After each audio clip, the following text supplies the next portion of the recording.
Donc jusqu'à septembre dernier, disons qu'en France, simplement, vous aviez, dès lors que vous aviez une maison non reliée au tout à l'égout, vous aviez, si l'assainissement n'était pas aux normes, ou s'il s'agissait de construire une maison, vous aviez une obligation de moyens.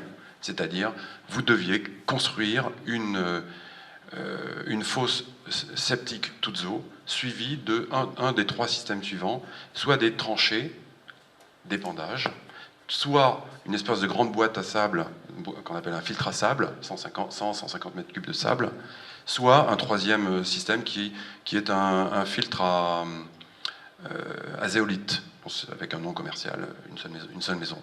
Trois systèmes possibles, point.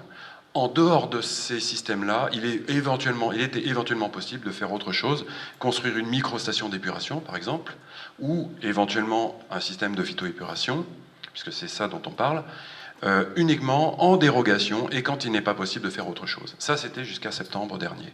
Voilà. Maintenant, donc on est en France, obligation de moyens. L'idée générale qu'il y a, c'est que on distingue l'assainissement collectif, dans lequel il y a là une réglementation, qui est traitée par des collectivités, ou des délégataires, donc très professionnalisés. Par contre, pour le particulier, en France, on considère qu'on ne peut globalement pas faire confiance aux particuliers, il y a trop de situations différentes, donc obligation de moyens. Bon, maintenant, l'Europe. En Europe, il y a des constructeurs de micro-stations d'épuration qui n'attendent qu'une chose, c'est de débouler sur le marché français, qui est le premier marché européen. Et donc, la France a dû se soumettre aux directives européennes et adapter sa réglementation à la réglementation européenne qui, elle, impose une obligation de résultat.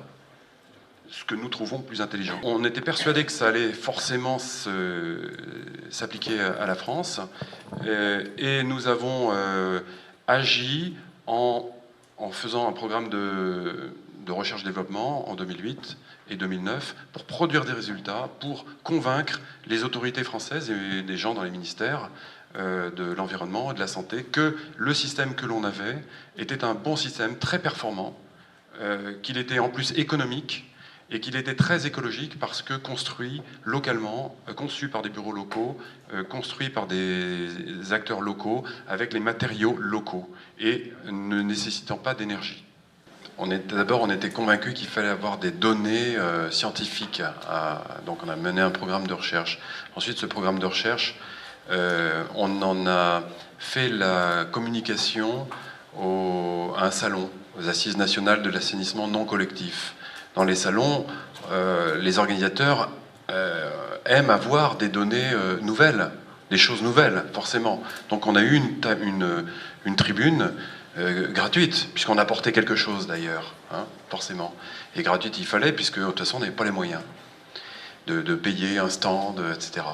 Et à cette conférence là sur les résultats de la phytoépuration, parce que ça se discute, eh bien on a eu 100 et quelques personnes, et donc il y a eu des questions, il y avait les badges des personnes, et ensuite dans les couloirs du salon, moi j'ai été repérer les personnes et aller à leur rencontre, me présenter et leur faire connaissance tout simplement, échanger les cartes et leur proposer, leur dire: est-ce que vous avez déjà vu des systèmes comme les nôtres, puisque des personnes qui avaient pu poser des questions, hein, est-ce que ça vous intéresserait d'en visiter?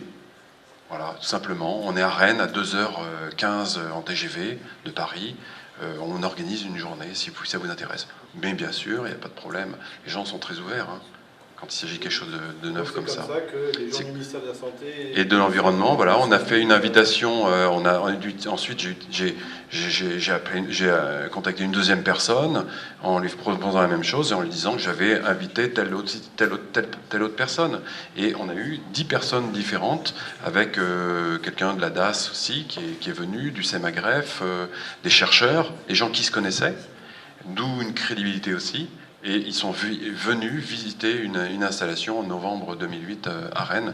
Et à partir de là, ça a débloqué tout.